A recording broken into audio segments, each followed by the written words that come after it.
Hello, welcome to this Wargamer. I'm your host, Rob. It's the Sigmar Stat Center, and we have got a doozy of a show for you today because now we're getting into the nuts and bolts of the edition. Maybe an FAQ coming up. There is a rumor right now that there is a battle scroll very soon.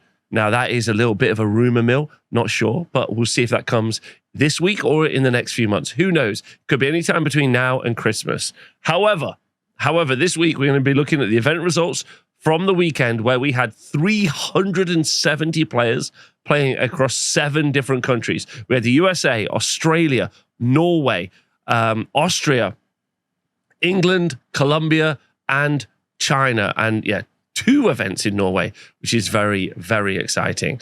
So that's very fun. Now, before we get into any of this, I'm just going to jump out straight away and say we've got 11 events in the roster, and 6 of them were won by Nighthaunt. So when we do go through the event results this week, I'm going to probably look at one and then I'm just going to skip the rest. And that's not because I don't think that there's a good conversation to be had about Nighthaunt and also the Morbid Conjuration being too good. They are too competitive and they're too efficient, and they're probably too effective. But also I'd like to caveat that entire statement with a little bullet point. It's still really early in the edition. This weekend was probably most people's first event still. Some people have played at a few events already, but the game has only been out 4 to 5 weeks. But I think there's enough data to support the fact that probably Nighthaunt and probably Morbid Conjuration and Manifestations as a whole need addressing by Games Workshop at some point with a balance update. Does that mean you can't have a great time at the weekends playing with whatever other army is available? No. Is there also as Honk says in the chat, isn't there also the idea that we say Nighthaunt is strong, so more people play Nighthaunt, so it gets more representation, and therefore it does better? That's also something that does happen as well. I've seen this many times, but I will hold my hands up and say, not that I need to admit anything, but I'm just saying that yes, probably we've got a couple of armies and a couple of units that need addressing from a balance perspective in the future. Does this mean you shouldn't play with them at an event? No. Does this mean that you should be doing anything to FAQ them? I also think no. Just let the game play out as the game should. Play your army that you love or that you want to play, right? And then go and enjoy yourself. That's all you got to do, right? Go do that. It's very early. You still don't know how the game works. You haven't played all the battle plans. You still haven't done all those things. Do those first before we start getting on any sort of train about anything. But I wanted to be clear about them before we get started. Cool. Let's go look at our first event, which is a really exciting event called Nashcon. Here is the list of the events that we're going to look at. The exciting thing about Nashcon, now normally I don't cover Nashcon every year, and that's not because I don't think it's an incredible event, because I think it is a really great event. Shout out to David Griffin and all the Nashville guys, because they run an amazing event where one of their focuses, and you can see here in these pictures, one of their focuses is on beautiful, beautiful, lovely terrain.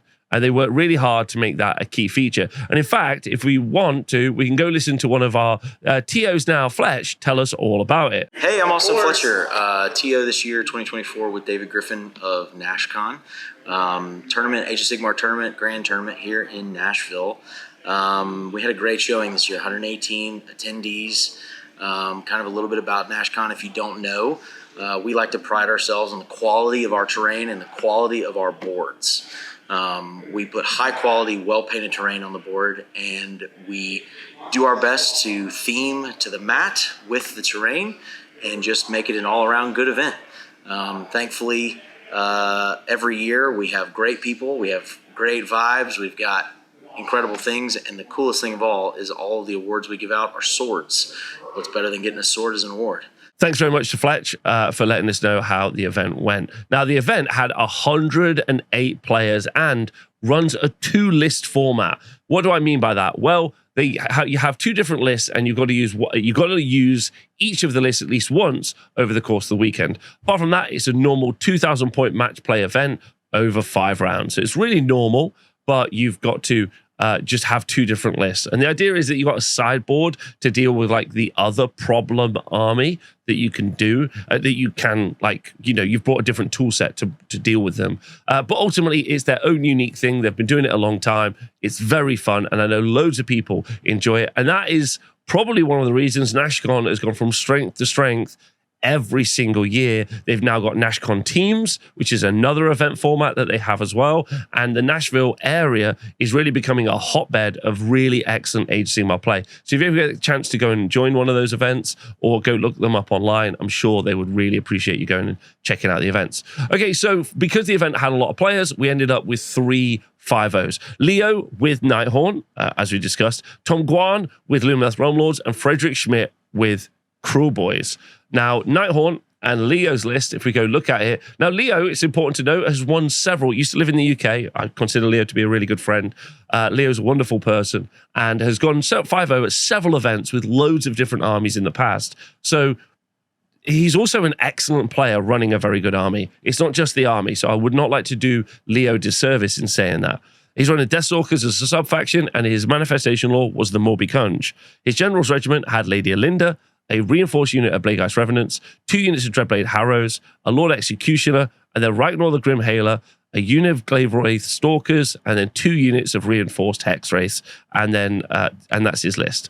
So and then there was a second list as well. Actually, I probably should read both formats. So then you got Lady Alinda, the Mortarch of Grief, Chain Ghasts, Dreadblade Harrows, a Lord Executioner, and then the next regiment was Ragnar the Grimhaler, a reinforced unit of Bladegeist, a reinforced unit of Bladegeist, and a unit of Hex Wraiths in this list as well. So, many of those elements very similar in this list, in this 2-list format, but there you get a little bit of a mix-up between the 2 styles. But an excellent player. Why are Nighthaunt so good? Let's just do that. Let's do that for a minute, because I think maybe that's a question a lot of people need answering. Nighthaunt right now are really good for a couple of different reasons. Number one, they have an unrendable save. And in a game where the points cost for units has generally gone up and you generally don't have as many bodies on the board, this means that you don't necessarily put as many attacks into something like Nighthaunt. You maybe also aren't bringing the armies that can do a lot of damage into Nighthaunt with weight of attacks at the moment because you haven't built them or painted them. But either way, that unrendable save is stopping loads of big hitters from being able to do enough damage. They also have retreat and charge that are impossible to pin down. They have run and charge, so they're incredibly fast. They have Dreadblade Harrows that can teleport between different objectives, which are super effective. They have the ability to be in combat and charge out of it, which is also really solid as well. And so their ability to move a lot of units onto objectives is just so good, as well as being able to deliver a lot of damage and just survive. Will you table a Nighthaunt army? Probably never. And that's the problem, because then they can just keep being in all the different places, doing battle tactics and grabbing objectives, which is the real way that you win the game. You don't win the game by killing stuff. You win the game by being places and doing things. That's what you do. So that's why they're so good. Hex Wraiths are a standout unit, as well as Bladegeist Revenants. Probably Hex Wraiths need to have their control score changed and also have a points increase, as do Hex Wraiths. And probably their battle formation, which allows the entire army to run and charge, should probably be changed to just a single unit, especially when you have other armies which have absolutely lackluster allegiance abilities, looking at units, armies such as Iron Jaws, which don't really have an allegiance ability to speak of. Then you probably can, bring down some of their effectiveness, which I think would be, that would be a benefit to everyone right now. So that's why Nighthaunt is so good. There's probably a load of other reasons as well. Dreadblade Harrows for the teleports are just wild. The ability to do Morbid Conjuration spells because they've got good 2-cast wizards and a bunch of other stuff. But that's some of the highlights for why Nighthaunt are probably a little bit overcooked right now, and some of the changes maybe we'll see in the future. However, if the internet continues to just miss the forest for the trees about Nighthaunt, and there are loads of other armies that are doing well, and those armies are very, very, very effective. So Tom Guan has been running Lumineth Realmlords, and this is one of my kind of favorite lists at the moment. This is the list that you're going to do if you just like eyeball shot a ginger shot and 19 Red Bulls, because it's so fast and it's so dynamic and it can do so much stuff. So the first list he was running was Severith, Lord of the Seventh Wind, with a Spirit of the Wind, and then 10 Wind Chargers. Then he had a Cenari Caligrave running 10 River Blades, which is super popular right now. And then he had a Wind Mage with a Wind Spirit, and then 2 units of 5 Wind Chargers and the Morbid Conjuration. His other version of the list is Severith, Spirit of the Wind, 10 Wind Chargers, and a Spirit of the Wind. And then the Venari Lord Regent, and then 10 Dawn Riders, and the Cenari Caligrave as his other version. But they're, incredibly fast. And very much like Nighthaunt, they're able to get onto objectives and to different parts of the board to do battle tactics much faster than many other armies. The ability of the Wind Spirits, as an example, to bop onto the sides, do flanks, terrain, grab back objectives, and constantly be harassing, destroy pieces of terrain as well, and constantly be harassing enemy units in places your opponent wouldn't expect to be, all the while being harassed by the shooting, is just so effective. One of the things probably we'll see as a consistent trend over the course of the edition, if it doesn't get changed, is the strong shooting that you're going to see coming out of reinforced units that are able to shoot in your opponent's turn. So another good example from Lumineth Realm Lords obviously would be the Sentinels. You can see those from long strikes, Kruleboyz with their bolt boys, being able to shoot in your turn and shoot at your opponent's turn, even if at -1, is just so effective every single turn to just constantly. We saw that at my event this weekend with David with Zinch with those 6 Skyfires, just shooting again, just constantly harassing the opponent for 1 CP. And probably one of the best quality of life changes we can see in the edition is that command ability being taken from 1 to 2. Even at 2, I still think you'll see it as a win condition for players. So lots of shooting, lots of movement. And both armies that have done well here have got lots of shooting and lots of movement. And then finally, our other 5-0 is Frederick Schmidt from the Georgia Warband with his Kruleboyz. He was running a Swampcaller Shaman in his first list with 6 Bolt Boys. He was running a Statue Boss on Souldraker Beast with 20 Gut Rippers and 2 units of 7 Monster Killers.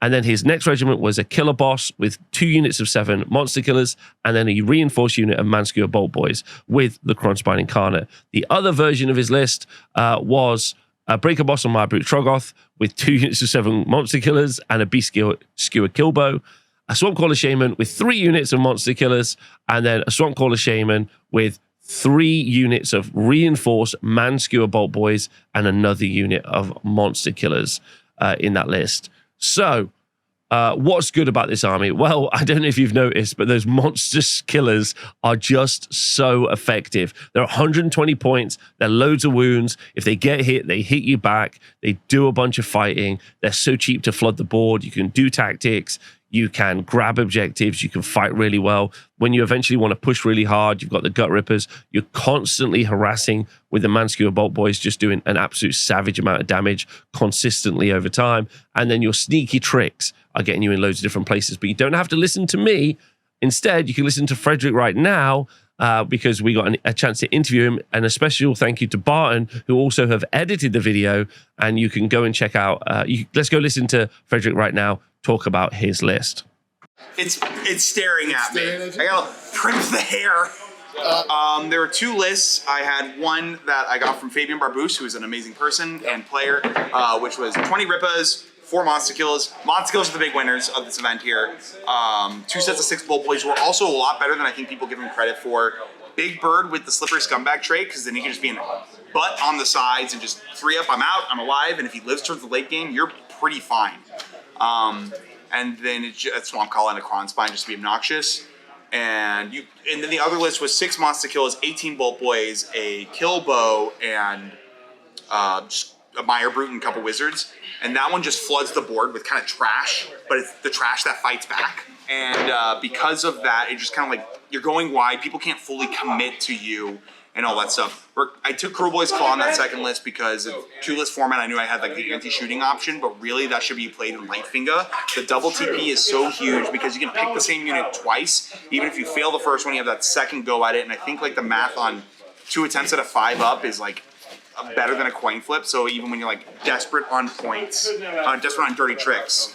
But it really is go wide, do your tactics, deny tactics, keep your Bolt Boys safe from being pinned. They're a lot of your chip damage, so when you actually slam something into someone, they're going to get nuked. You have to always identify what the most important dirty tricks are, because that's what you need to save for. You need to save your 2s and 3s for the most important dirty tricks in a match. If it's Nighthaunt, I'm looking to fight last, so I make them fight last so I can try and do some mortals and volume of attacks on them. If, depending on certain matchups, it's that teleport to get the Bolt Boys to safety or get them into a really obnoxious angle. And all that stuff. Yeah, our tactics game's strong, tactics denial, fun. It's a fun army. Game's fun. Sigmar's fun. Who knew?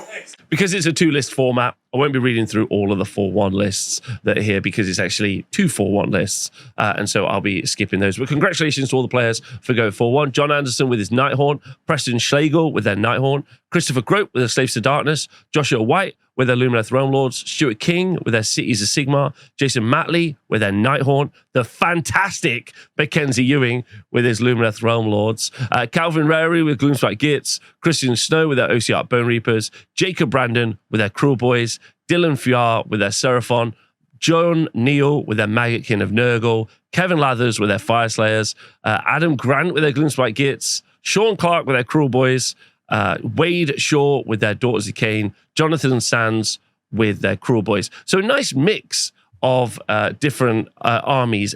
Like I've been saying, if you can just kind of get away from the Nighthaunt conversation, you'll see loads of different armies. Daughters of Cain, Kruleboyz, Gitz, Fireslayers, Nurgle, Seraphon, Tzeentch, Bone Reapers, more Lumineth, Cities of Sigmar, loads of different Slaves to Darkness, loads of different armies in that 4-1 category, which I think is great. So congratulations to all those players. I hope they had a great time, and congratulations to the TOs. I hope they had a good time too. Our next event takes us all the way over to Australia for the fantastic GoldCon. Special shout out to Scott, who both runs the event and also sent me loads of lovely pictures so you can have a little look of what the event looks like. Being held in the hotel, the Hinterland Hotel. I think it's in New South Wales is where the event is. Either way, a lovely event, and has been running for years. So if you get the chance to go over to GoldCon, you should go and do that. Now, the event was won by Brad Van Doren. He's our only 5-0 at the event. We had 57 players playing. So, yeah, it's being held in Queensland, sorry. So shout out to him. So Brad was running a Gloomspite Gitz list with the Morbid Conjuration Manifestation Law. His general's regiment was Scragrot, a reinforced unit of Rock Guts, and then his next regiment was Trug and a Dankhold Trog Boss, and then 2 units of 3 Rock Guts. And his last regiment was a Fungoid Cave Shaman with 2 units of Bonegrot Bounders and the Gobblepalooza. One of the things that I think people are taking a lot now, because you can just have more and more Rock Guts, right? They're super efficient. They're really good. They've got a great armor save. Why wouldn't you take more Rock Guts? Well, probably because you're going to want to score battle tactics. You need little units that can be fast, mobile, do little things. And the Bonegrot Bounders kind of fit the perfect role of that, while also simultaneously being able to, fight small skirmish units on the board edges and do those kind of flank jobs, which is cool. But don't take my word for it. I've got Scott right now, along with Brad, in a little interview so you can hear how they feel about the matches that they played. Hello, Honest Wargamer. I am here with the winner of GoldCon 2024. Mr. Brad Van Doren, proving that Trog meta is still very much alive. How was the event? Yeah, I had a great time. GoldCon's my favourite event of the year, every year. Mostly because of this bloke, but because of a great community. Yeah, a fantastic result for you as well. Like, you absolutely smashed your way to the top. Yeah, really proud. I did a 5-0 last year here as well and came second on the countback. So getting an outright win this year was amazing. So Trog's carrying through. You love to see it. You played exceptionally. I was watching the top table the entire time. You were against Soulblight, against the Dogs list. It's a tough list to get through, but what put you ahead? Yeah, Soulblight are tough.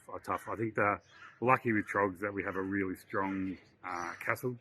And I think fourth being so new, I'm not sure that all of the Soulblight players were fully aware of the Trog capability in that castle. So I played them twice on the weekend, and both times they came into a pretty ready castle for them and bounced a bit. So. Cool. Well, I think that's all we really wanted to know, but just to say congratulations once more, man. Yeah, thank you. I'm so proud of you on it. Yeah, I appreciate it. And shout out to Scott. Scott and Nick have been running GoldCon for years, and they do an amazing event. It's the best event in Southern Queensland, in my opinion. Sorry to say they're moving on next year. Hopefully we can carry on the tradition. Yeah, hopefully we can find someone who can run it so that I can play it. All right. Thank you. All right, thanks. And we'll catch you next time. Bye-bye. Looking at the 4-1s, we have Corey with his Disciples of Tzeentch. Very fun list. He's got the Weird Flame Host. That's at -1 to wound on burning units. Then he's got Kairos Fleet Weaver in a regiment with a unit of Reinforced Flamers of Tzeentch. Very fast, very fragile unit. Then a Lord of Change with a unit of Blue Horrors of Tzeentch and another unit of Blue Horrors of Tzeentch. One of them is reinforced. And I did talk about just how effective a unit of Horrors is at surviving damage. It's nutty.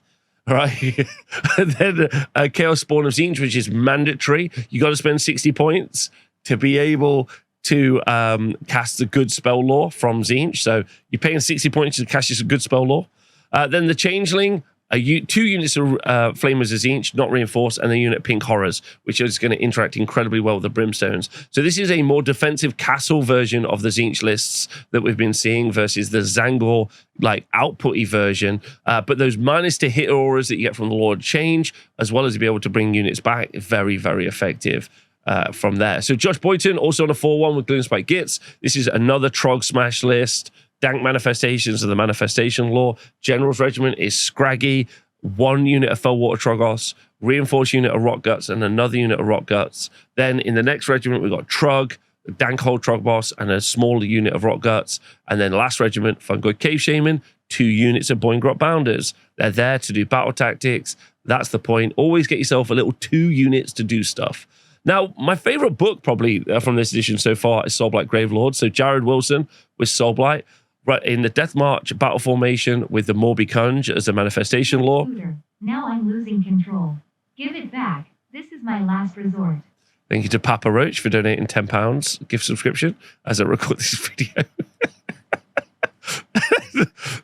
Also, the General's Regiment is Belladama Volga, a reinforced unit of Graveguard, and then Torgillis the Chamberlain.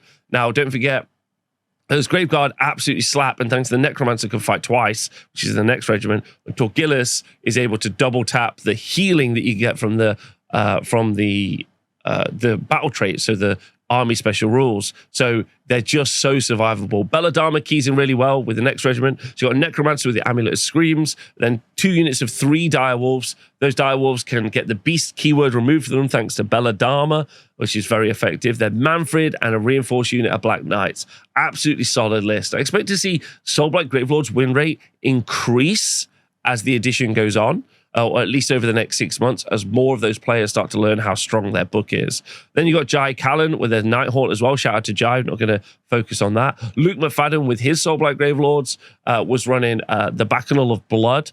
The Manifestation Lore was the Morby Kunj. General's Regiment was Neferata with a reinforced unit of Black Knights and a smaller unit of Blood Knights. Then 2 units of Fellbats. Then Vordry, a unit of Death Rattle Skeletons, some Direwolves, and some Fellbats. So some big hitters in here. Neferata and Vordry doing some solid work. Those Black Knights as well. I really like the Fellbats. Fellbats are super annoying. They're a unit of 3. You don't want to commit anything to kill them. They go grab an objective. Then you go and kill them. And then 2 come back, and they're still doing little board edges as well. It's incredibly annoying. So they're excellent. Well done to Luke.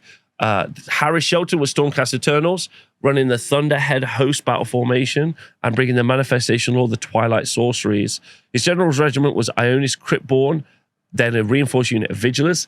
You're seeing that a lot now in regiments. You're seeing people take your General, and then they're taking a unit that they want to get, whichever of the seasonal rules they want to take for their Honor Guard unit. Do you want to get +1 to hit, +1 to wound? Do you want to reduce how many attacks are coming in? Then Yanastra, incredibly good for 340 points. Unit of Aether Wings, a unit of Vindicators. And then Krondis, and then 2 units of Vanquishers. Krondis being the only 2-cast wizard kind of makes him mandatory at this point when wizards are so important. Then Sylvaneth, Henry Wagner with the Outcast battle formation and the Morby Conjuration Manifestation Lore. His General's Regiment was Alariel, a reinforced unit of Kurnoth Hunters with great bows. Belthanos was leading the next regiment with 2 units of Gossamids, a unit of Tree Revs, and last regiment was a Warsong Revenant. One of the things obviously missing from here is Spirit of Durthu, but those Gossamids are doing battle tactics. Belthanos and Alariel are just committing heavily onto different points in the board with their speed being so fast. Then the Kurnoth Hunters with great bows are slamming in as well and having a great time. They're just providing so much shooting power. And like I've said previously, being able to shoot in your opponent's turn for 1 CP is incredibly dumb and super strong. And so that's why Henry did so well. Anyway, thank you to the TOs for sending me those videos and the pictures of the event. Hope everyone had a great time.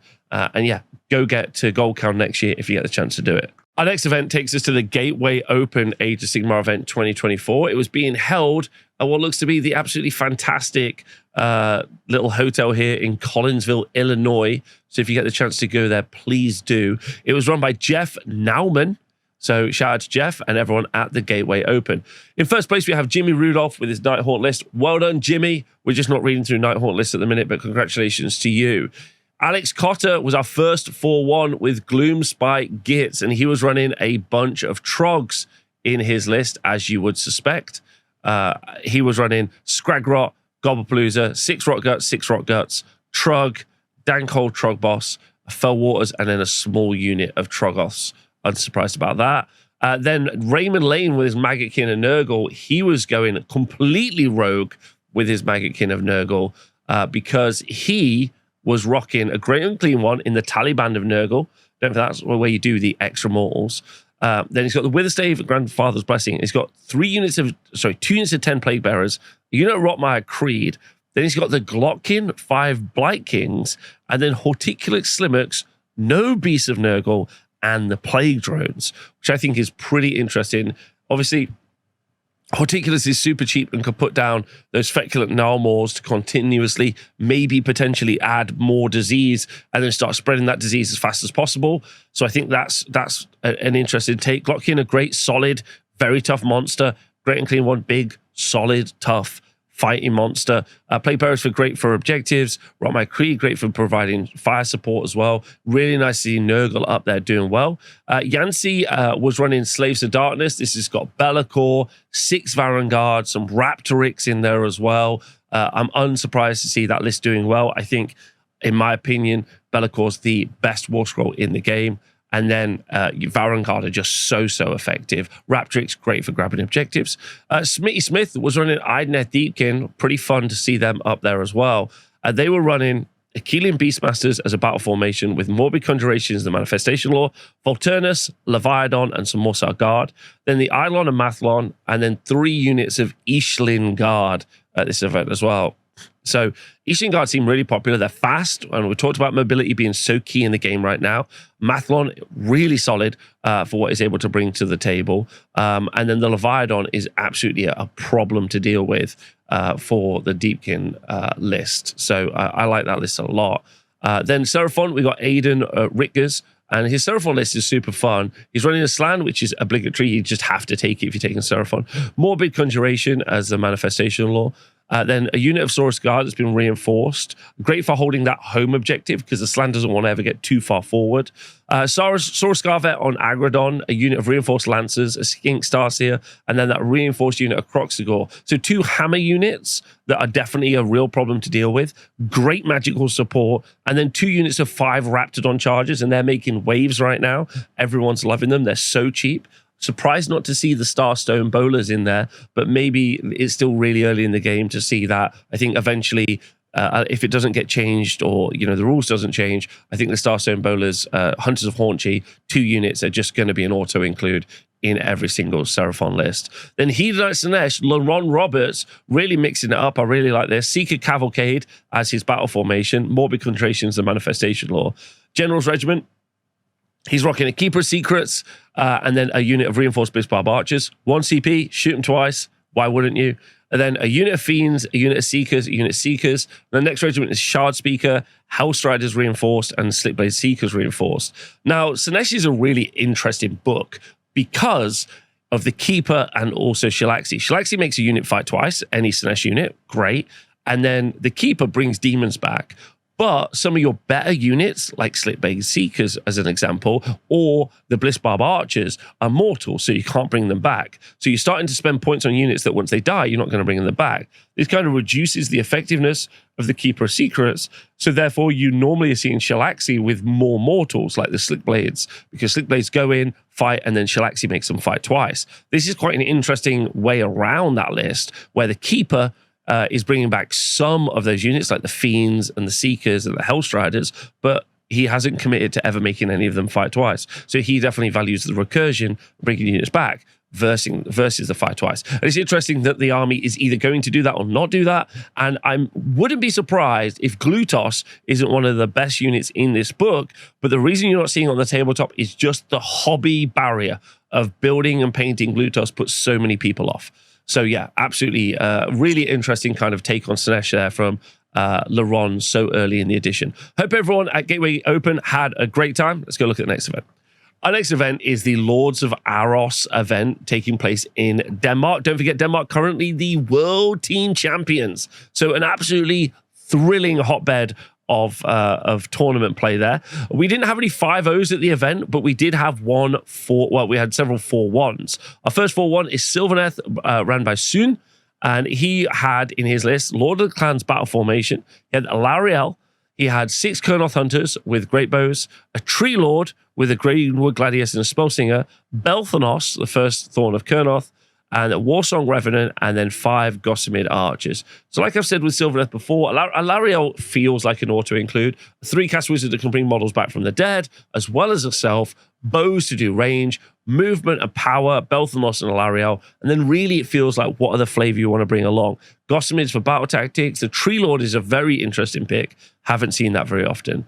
Niels, with his Lumineth Realm Lords, was running the Venari Battle Host Battle Formation with tech list 10 Dawn Riders, 20 Sentinels, 20 Wardens, and then 10 Riverblades. And then, as I've covered in a video already, the Saviors of Cinderfall, that 21, 23 health, whichever it is, 3-up, 4-up ward save unit that could do 8 attacks, damage 4 against wizards. It's insane, absolutely crazy. Tech list with the AoE damage, Sentinels with the shoot twice. That is just a devastating list. That's actually very, very scary. Martin M with their Nighthaunt list. We'll just take a quick look, pop it in. Deathstalkers, Alinda, Blade Geist Revs Reinforced, Blade Geist Revs Reinforced, Hex Race Reinforced, Hex Race Reinforced, Rakenor, the Grimhaler, and a unit of Dreadblade Harrows and Lord Executioner. Devastating amount of wounds on a 4-up unrenderable save that can sometimes have a 5-up ward save that can run, recharge, retreat, and charge.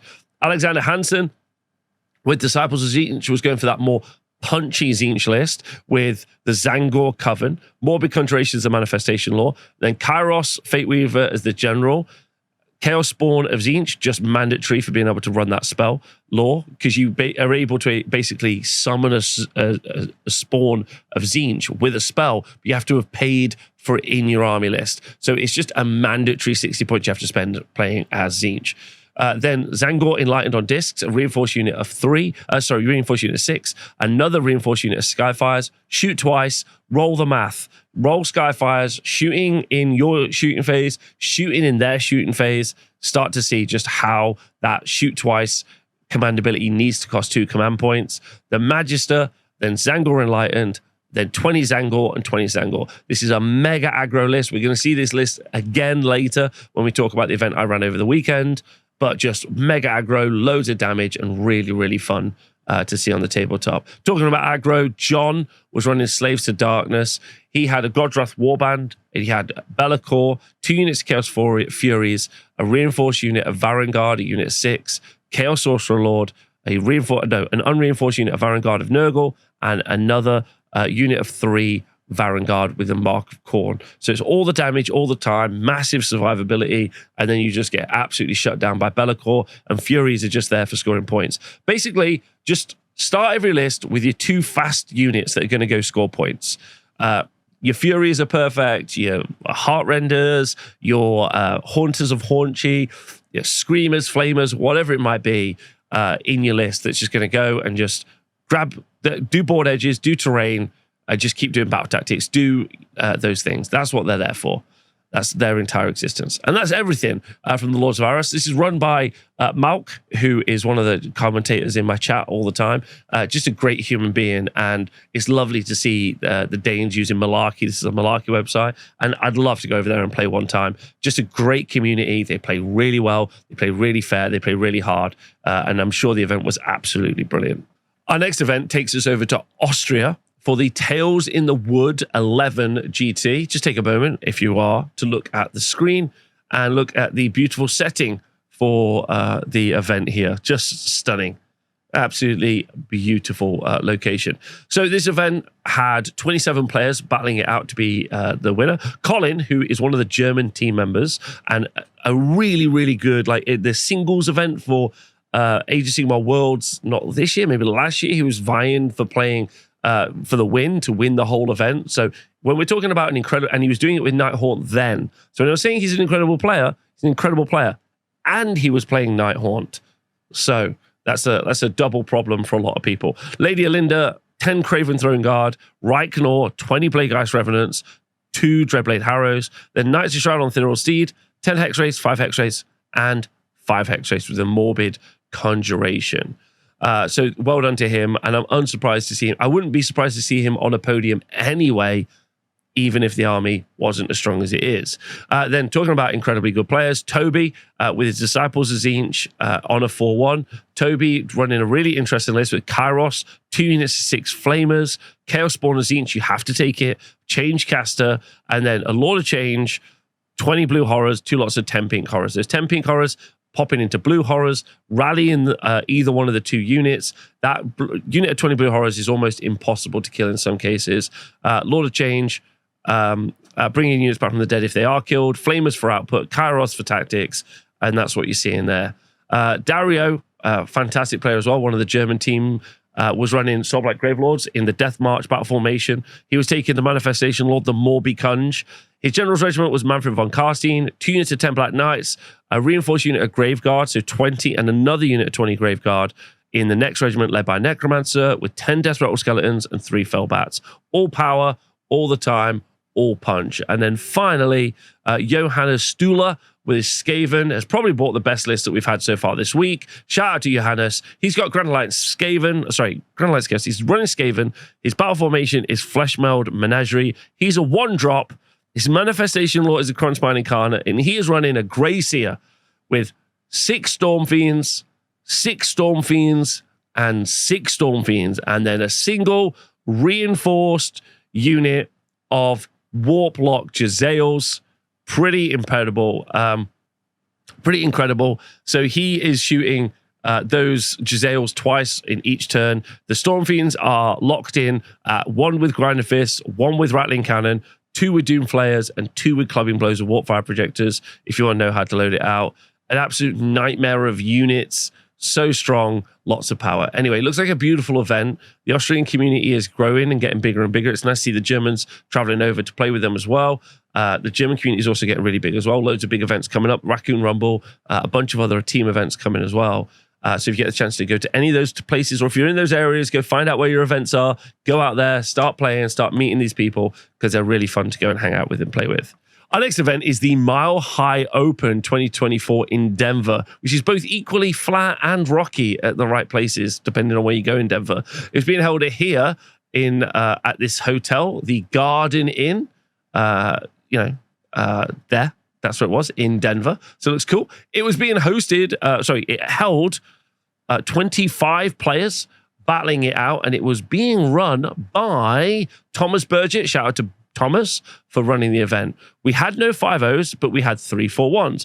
Jeremy Lefebvre with his Heed Knights of Slaanesh, James Coons with Stormcast Eternals, and Josh Glenn with Flesh Eater Course. Jeremy's list was very interesting because he was running Supreme Cyberites as the battle formation with the Slaanesh spell lore, the Manifestations of Depravity. His General's Regiment was Glutos, which, as I said, I think is a really good war scroll, but very difficult to get on the table. 20 Bliss Barbs, shoot twice, thanks to the command ability, a unit of Twin Souls. And then in the next regiment is a Lord of Pain, 2 lots of Twin Souls, and then the Mask with Sigvald, a unit of Seekers, and then a unit of Twin Souls. So a multiple small unit build with, it feels like, those Twin Souls doing the job of reducing down him being able to choose in his General's Regiment whether or not he wants to reduce the number of attacks that are coming in, and therefore is using the Twin Souls and the Honor Guard ability, or if he's just going to go Honor Guard again, +1 to hit, +1 to wound on the Bliss Barb Archers and shoot them twice, which feels like that's very effective. So very cool list. It's a 4-drop though, so it probably doesn't get the choice a lot of the time. Our next list is Stormcast Eternals being run by James Coons, and it's pretty cool because it's using the Sacrosanct Convocation.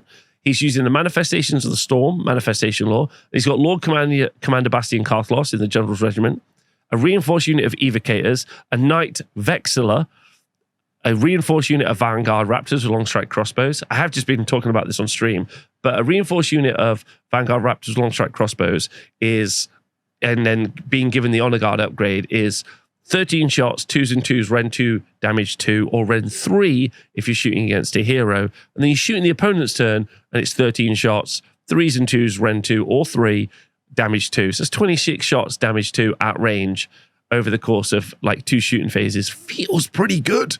I'm not going to lie. Feels pretty good. A Knight Arcanum, and then a unit of Vanquishers that's been reinforced, a unit of Vigilers, and then a Law Relictor, and a reinforced unit of Prosecutors. Prosecutors also really excellent. I would say you're probably going to see more and more Prosecutors, either a single unit of 6, 2 units of 3 for just doing tactics, or people committed more heavily with 3x6 or something similar, because I think that would be pretty devo. They got that 3d6 charge. They're great in combat and very cool. And then finally, our first unit of course list being run by Joshua Glenn. He's running Ghoul Patrol. He's got the Morbid Conjuration Manifestation Law. His General's Regiment is Usharon. He's got a unit of Reinforced Crypt Ghouls. He's got the Abhorrent Arc Regent with another Reinforced unit of Crypt Ghouls, the Mara Scroll Herald, and then he's got the Abhorrent Arc Cardinal, 2 units of Crypt Guard, and then the Morbeg Knights in this list as well. So very cool. Lots and lots of bodies on the board. Lots of combat output. Pretty fast as well in this list, and Usharon just being that linchpin for the entire army. Anyway, looks like a cool event. I hope everyone had a lovely time. The next event is easy to do. It's the Age of Sigmar 4 Bootcamp 4 being held by me at the TSN Arena in Nottingham. I've already put a video. The video before this video should be the video about that exact event. So go watch this in detail. I'll just quickly pop through the leaderboard and I'll talk about Alan Joyens winning with his Nighthaunt with 4 and a draw. Tavi with an excellent Seraphon list. David Towsey with that big punchy really aggressive Zangor build, and then Dom Stonebridge with all the trolls as well, all the Troggoths battling out. I made a video about this. A load of the players, we were talking about the fact that everyone is still learning. You've got quite a few international players at this event. So players were still talking about the fact that they're still learning how the rules work. They're still learning how the battle plans work. They haven't played against several different armies. There's the information I talk about on the Stat Center is based on either me playing on events, or me running events. This is the 4th Age of Sigmar 4th event that I've ran. I've played in 2. So I feel like I've got like a good grounding in saying that it's still very early in the edition and people are still learning. But I had a great weekend, some absolutely stunning armies, really fun time, had a good time, and people were pretty happy. So very, very cool. Our next event is the Warrior Lodge event being held at Sanctuary War Games, being run by Baz, Tom, and Dan. This is over in Sutton, Ashfield in England, and it's a lovely little gaming venue if you get a chance to go over there. Also, and most excitingly, it's right next to Wetherspoons, which I don't encourage you to go to because obviously the owner's a piece of shit, but you can get yourself an absolutely slamming mixed grill at 3:30 in the afternoon. Nothing wrong with that. So if we go over to the placings, we can see in our first place, we've got Josh Bunnins. Love this guy, SPF 50, one of the best ginger-based gaming clubs in the world. He was running Lumineth Realm Lords, and he has got the Hurricane Temple battle formation with the Morbid Conjuration Manifestation Law. His General's Regiment is Severith, Lord of the Seventh Wind. A reinforced unit, 2 Hurricane Spirits of the Wind, then a Cenari Caligrave, and then 2 units of Wardens, and then Eleanor and Elithor with a reinforced unit of Sentinels and a unit of River Blades. So shoot twice on the Sentinels, move all across the board with the Wind Spirits, hold to objectives with the Wardens. His army is also really beautifully painted. He's spent a long time working on that. Josh is a great he's kind of an all-round player. Plays well, plays hard, tries really, focuses a lot, does a lot of practice, paints his army lovely, and he's just a top bloke. So well done to him. Nighthaunt, we've got Sam Baker with his Nighthaunt. In a 4-1 category. Morbid Conjuration with Ragnar the Grimhaler, 2 units of Dreadblade Harrows, reinforced unit of Hexwraiths, Executioner, Alrak, Bladeghast Revenants, Craven Throne, Hexwraiths. You know the score by now. And then Joe Jackson, a great human being again, with LRL, Morbid Conjuration, Severith, Spirit of the Wind, a reinforced unit of Wind Chargers, Elena and Elithor, a reinforced unit of Wardens, a unit of Sentinels, a unit of Dawn Riders, and then the Cenari Caligrave. We should definitely deep dive on why some of these units are taking so much, especially the Wind Spirits and also the War Sages, because they're excellent, and we'll do that in the future. But great event if you get a chance to go over and see the guys. Our next event takes us to Colombia, where 16 people were battling it out in Colombia, which is cool. And it was organized by Daniel Castro. 16 people, and our winner and our only 5-0 at the event was Jose Perez with their Lumineth Realm Lords. He was running the Manifestations of Heesh. His general's regiment was a Venari Lord Region and 20 Sentinels. Then Elena and Elathor with 10 Wardens, 20 Blade Lords, 10 Dawn Riders, and then an Enlightener with 5 River Blades. So unsurprisingly, those Sentinels still shooting twice, just being very, very solid in this list. So much board control, so much presence. It's just such a good army. And then our second place was Carlos Diaz with their Soulblight Grave Lords. And Carlos was playing with the Bacchanal of Blood. The Manifestation Law was the Morbi Kunj, and the General's Regiment was Neferata with a reinforced unit of Blood Knights, a Necromancer, a unit of Fellblats, a reinforced unit of Graveguard, and then Kado, Ezekiel, and unit of Black Knights, and a reinforced unit of Skeletons. Graveguard with the output, fight twice, Neferata with all the spell support, and even Blood Knights, which people don't necessarily think is solid. It's all being held here in Medellin, in Antigua. I think that's how you say it. I probably have said that wrong. But absolutely massive shout out to our entire Colombian Age of Sigmar community. Hope you had a great time. Loads of love from me. And yeah, I mean, I'd love to play there one day. That would be cool. But I hope you had a great time. Our next event takes us over to the lovely Norway for Saga Hammer. 12 people battling it out. We have 2 4-1s. We have Henrik Waj with his Nighthaunt army. And then we have Stormcast Eternals being played by Thomas Nyland. Thomas Nyland was running Ionis Cryptborn, a reinforced unit of Annihilators with Meteoric Grandhammers, a reinforced unit of Prosecutors, a Knight Arcanum, a reinforced unit of Annihilators, a unit of Gryphounds, and a Lord Imperator with a Quicksilver Draft and a unit of Vindicators. Our Nighthaunt list was the Mortisan Council. Wait, hold on. That doesn't seem right. Oh, our Nighthaunt list, sorry, was Deathstalkers. There we go.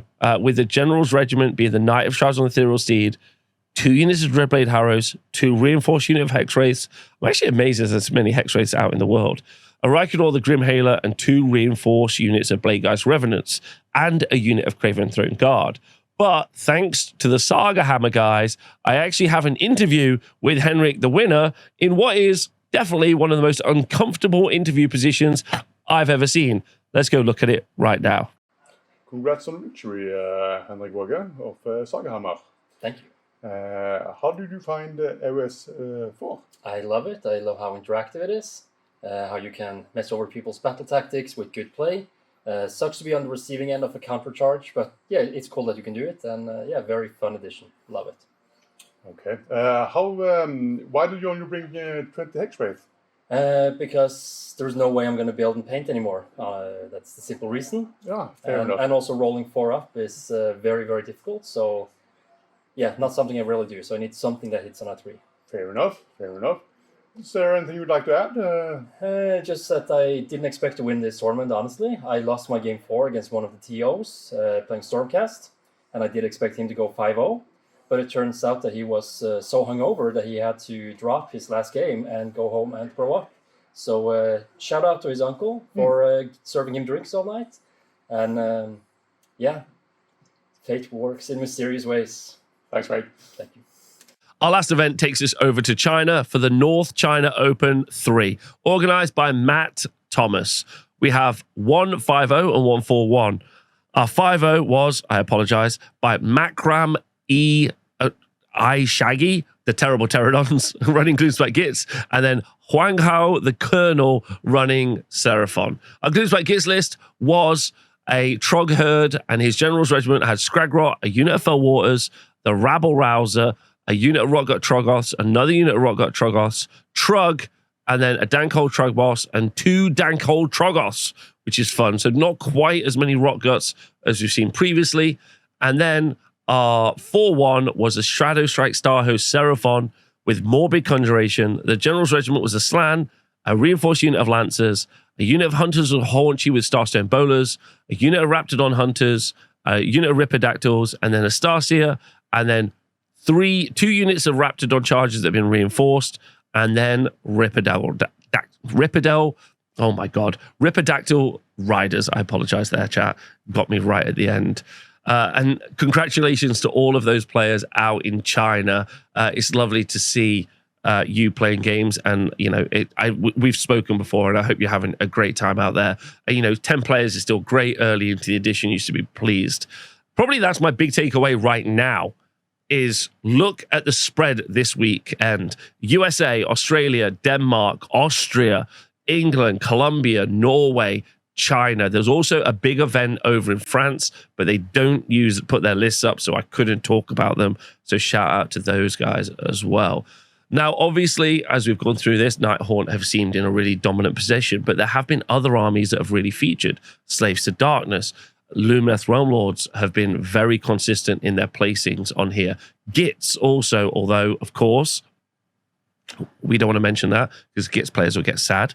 But lots of other armies showcasing. Some armies, missing. But this is a week-by-week basis. If you go back and look at my other videos, you'll see that some of those armies, like Ogres, who were very representative in week 2, weren't really anywhere to be seen this week. Was it just the Ogre players stayed at home, or they didn't do as well this week? People are still learning the game. That's the big question. Be'lakor, is that Be'lakor going to be more impactful as we see more Slaves to Darkness players, or is it going to be less impactful as we see less? Are there any counterpick armies which we're not seeing played as much? Do you know an army that featured a lot, which no one expected?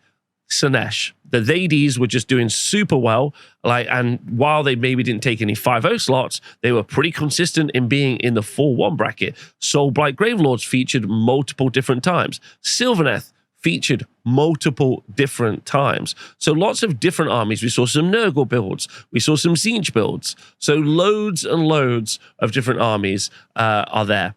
One of the things that I would attribute to seeing an army or not seeing an army in these kind of event review things, or even the stats, or, as big conversations online, is like the production meta and who decides to play them. There is only a limited play pool of the number of people who play this game around the world. And while that number has been exponentially growing over the past couple of years, it's still a small enough number that if a couple of players who play a lot, like your Tom Guans, for example, who play loads of different events, if he decides to switch up armies, then it'll feel like loads of different armies are doing well. But if he decides to stay and play Soulblight Gravelords, then it will feel like Soulblight Gravelords are very oppressive. And that's true for many of the other kind of players who do consistently well. If we look at the event in Austria, several of the top places were all from the German team. I wouldn't be surprised to see those players' names at the top of the roster if they play most armies, or armies that they felt could do well. And that's kind of the trick with interpreting this information. There's loads of armies that can and will do well, especially this early in the edition. So just don't take anything... Don't be too downhearted by the results. Not that I think the results are particularly downheartening. I actually think it's pretty lively. There's loads of different lists. The lists are fairly different to each other. I think the way the game is built, as the way we build lists in Age of Sigmar 4, there's going to always be the same units. You're always going to see a Slan because they bring units back from the dead. That makes sense. Why wouldn't you see it? If Nagash stays like Nagash does, I think you'd see Nagash pretty often. Although we didn't see Nagash in any of the results we saw this weekend. But, some of those units bring a lot of allegiance abilities with them, so you're going to see them consistently. And that's just going to be the course of the game for the next few years. The most important thing you can do is go out there and have fun and play games. I want to thank Warhammer Rob, who does all the stats for me. We will be bringing you our version of the stats in the future, including things like T-Whip and PWP, which are stats that we use to kind of help bring some really simple to understand information to you. Meta representation is going to be fun. Win rate potential on battle plans will also be a big one to talk about in the future, as well as player rankings. And don't forget, if you are using either BCP or Malarkey or anything like that, don't forget to make sure you put which club you're in, because we're also going to do some club rankings as well, which should be fun. So thanks for watching my video.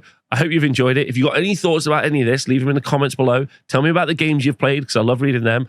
And then let me know what you're thinking of the game so far. Thanks for watching my video. I'll see you soon.